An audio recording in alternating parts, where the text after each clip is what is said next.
샬롬, 한 주간을 시작하는 월요일 아침입니다. 주님의 이끄심이 여러분의 삶 가운데 가득하시기를 주님의 이름으로 축복합니다. 다 같이 기도하겠습니다. 살아계신 아버지 하나님 감사드립니다. 하나님께서 우리에게 풍성한 사랑과 은혜를 허락하여 주셔서 오늘 우리가 이 아침에 주님의 말씀 앞에 서게 하여 주시니 감사를 드립니다. 한 주간에 우리에게 일어날 모든 일들을 주님의 말씀에 우리가 빗대어 생각하고 고민할 수 있도록 인도하여 주시고, 또한 그 말씀 앞에 우리가 순종할 수 있도록 주께서 우리와 동행하여 주시옵소서. 행하실 주님을 찬양하며 살아계신 예수 그리스도의 이름으로 기도드립니다. 아멘. 네, 오늘 함께 보신 말씀은 마태복음 25장 14절부터 30절까지의 말씀 되겠습니다. 또 어떤 사람이 타국에 갈 때 그 종들을 불러 자기 소유를 맡김과 같으니 각각 그 재능대로 한 사람에게는 금 5달란트를, 한 사람에게는 2달란트를, 한 사람에게는 1달란트를 주고 떠났더니 5달란트 받은 자는 바로 가서 그것으로 장사하여 또 5달란트를 남기고 2달란트 받은 자도 그같이 하여 또 2달란트를 남겼으되 1달란트 받은 자는 가서 땅을 파고 그 주인의 돈을 감추어 두었더니 오랜 후에 그 종들의 주인이 돌아와 그들과 결산할세 5달란트 받았던 자는 5달란트를 더 가지고 와서 이르되 주인이여 내게 5달란트를 주셨는데 보소서 내가 또 5달란트를 남겼나이다. 그 주인이 이르되 잘하였도다.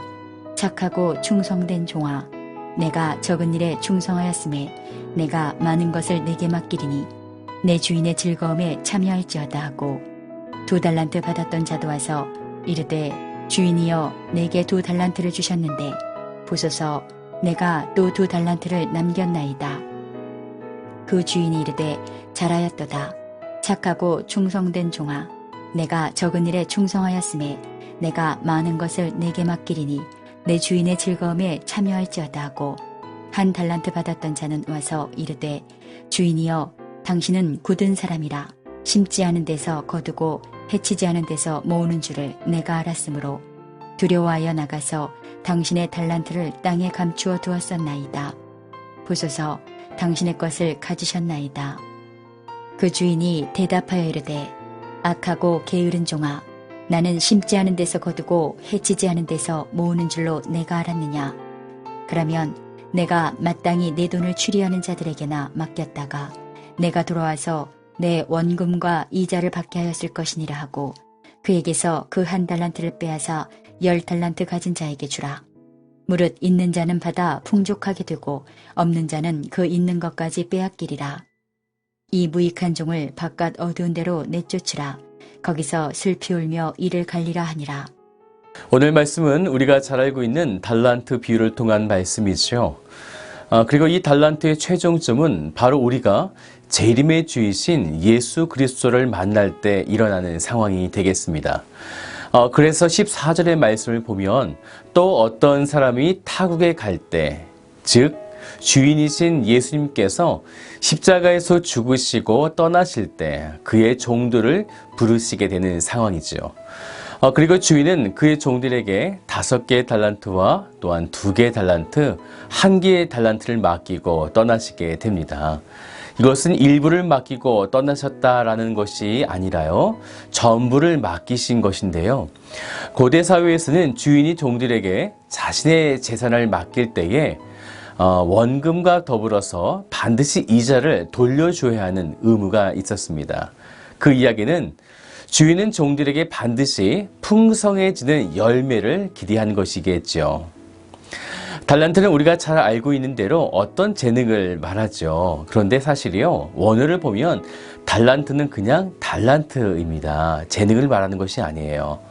어떤 재능을 말한다기보다는 가치를 말합니다. 그러니까 이런 거죠.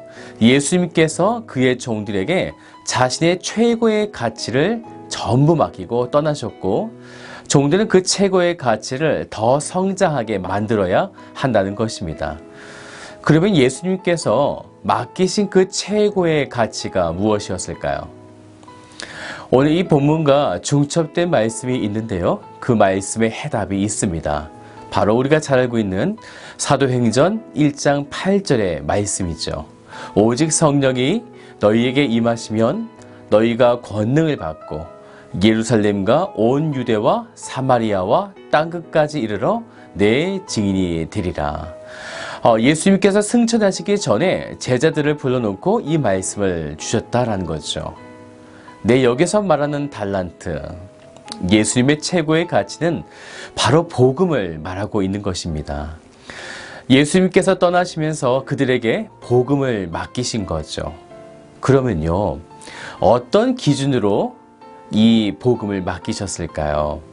15절 말씀에 보시면요, 예수님께서 각각 재능대로라고 말씀하셨어요. 이것은 각각이 가지고 있는 능력대로라는 말인데요. 예수님은 그것을 아실 만큼 그들과 친밀하게 평소에 지켜보고 계신 거죠. 그래서 이 사람은 복음을 잘 전할 수 있는 능력이 있기에 5개의 복음을 맡기고요. 또 어떤 사람에게는 2개의 이 복음을 맡긴 것이고, 또 어떤 사람에게는 1개의 복음, 이것을 맡기고 간 것이죠. 다 똑같이 최고의 가치인 복음이 맡겨진 것입니다. 단지 양적으로 누가 더 많이 맡겨지고 적게 맡겨졌다 차이일 뿐이지 똑같이 최고의 가치를 받았다라는 것입니다. 그런데 우리가 이 달란트의 비유에서 중요하게 볼 것은요, 그러면 누가 주님의 즐거움에 참여하는 자가 되었느냐라는 거죠. 이 즐거움의 잔치는 천국 잔치에 누가 참여하는가, 이것을 말합니다. 예수님께서는 천국 복음을 사람들에게 전하시면서 이렇게 자주 말씀하셨어요. 주님의 즐거움에 참여할지어다 라고요. 돌아온 탕자의 이야기도 우리가 잘 알 것 같아요. 탕자는 돌아와서 아버지의 잔치에 참여하게 되죠. 그래서 그가 아버지가 주신 금가락지를 끼게 되고요. 신발과 예복을 받아 아버지의 즐거움에 참여하게 됩니다. 다시 말씀드리면 아버지께로 돌아간 자, 하나님 마음에 온전히 연합한 자에게 천국을 허락하신다라는 것이 바로 이 장면이 되는 것이죠. 그런데 그의 형은 달랐습니다. 동생에게 이런 모습을 보여준 아버지에게 화가 난 것이죠. 그래도 아버지가 건면합니다. 아들아, 이 즐거움에 참여하자꾸나. 하지만 큰 아들은요, 결국 잔치에 참여하기를 거부하게 됩니다. 우리가 이곳에서 주님의 즐거움에 참여하기를 거부하는 여러 가지 이유를 찾아봐야 합니다. 이 형처럼 분노 때문에 즐거움에 참여하지 않을 수 있어요. 형 입장에서는 이런 거예요. 아무리 하나님을 믿어도 나에게 아무런 도움을 주지 않아. 내가 그렇게 기도했건만 하나님은 도와주지 않았어. 그래서 하나님의 즐거움에 참여하기를 거부하는 사람들이 있습니다. 그리고 또 이런 경우도 있어요. 내가 너무나 부족해 보이는 거죠. 다른 사람들과 비교했을 때 가진 것이 너무나 적어서 연약한 것이죠. 그것이 바로 오늘 한 달란트를 받은 사람의 모습입니다. 그런데 우리가 기억해야 할 것은 이 달란트는 분명히 가치라고 말씀드렸습니다. 그렇기 때문에 마찬가지로 한 달란트 받은 자도 최고의 가치였던 복음을 받은 사람이라는 것입니다. 그러면 생각해 보세요. 왜 5개의 달란트를 받은 사람과 2개의 달란트를 받은 사람은 열심히 장사해서 2배의 수익을 얻어 주님의 즐거움에 참여하는 자가 되는데, 왜 이 1개의 달란트 받은 사람은 열심히 일도 하지 않고, 즉 복음을 전하지 않고 땅에 묻어두었을까라는 거예요. 이유가 뭘까요?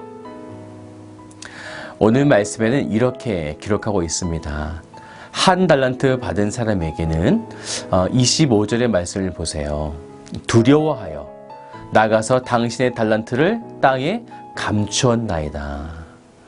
그러면요, 5개와 2개의 달란트 받은 사람의 모습도 우리가 함께 좀 봐야 될 것 같아요. 16절 말씀이에요. 5달란트 받은 자는 바로 가서 그것으로 장사하여 또 17절의 말씀을 보세요. 2달란트 받은 자도 그같이 하여. 네, 바로 가서 장사를 한 것입니다. 왜 이런 차이가 날까요? 어떤 사람은 즉시 가서 장사하고 어떤 사람은 즉시 가지 못해서 땅에 두려워해서 숨겼을까요? 똑같이 최고의 가치를 받았으면서도 왜 이 최고의 가치를 대하는 태도가 이렇게 다를까요? 그것은 주님의 마음을 아는 자와 모르는 자의 차이입니다. 무엇이 주님이신 예수님을 기쁘게 영화롭게 만드는지, 어떻게 해야 주님의 즐거움에 참여하는 자가 되는지 5개와 2개의 달란트 받은 사람은 주님의 마음을 알았다라는 것입니다. 하지만 1개의 달란트 받은 사람은 주님의 마음을 알지 못했다라는 것이죠. 우리가 정말 예수님의 마음을 알고 있습니까? 그분께서 지금 나에게 무엇을 원하고 계시는지 정말 알고 계신가요? 알고 계시다면 오늘 16절의 말씀처럼 바로 가십시오. 그래서 오늘 하루의 삶이 주님의 즐거움에 참여하는 복된 성도가 되시기를 주님의 이름으로 축복드립니다. 다 같이 기도하겠습니다. 참 좋으신 아버지 하나님 감사드립니다. 하나님께서 한 주를 시작하는 이 때에 우리에게 하나님의 말씀으로 시작하게 하여 주시니 감사를 드립니다. 오늘 우리에게 주신 말씀을 기억하여 우리가 바로 가기를 원합니다. 주님께서 우리에게 맡겨주실 때에 우리가 두려워서 당신의 거룩하신 복음을 땅에 숨기지 않게 하여 주시고 그 복음을 우리가 담대하게 전할 수 있는, 바로 가서 전할 수 있는 은혜를 우리들에게 허락하여 주시옵소서. 그래서 이번 한 주가 주님의 즐거움에 참여하는 자가 되어지기를 소망합니다. 우리 모든 성도가 그렇게 되어질 수 있도록 주님께서 함께하여 주시옵소서. 행하실 주님을 찬양하며 살아계신 예수 그리스도의 이름으로 기도드립니다. 아멘.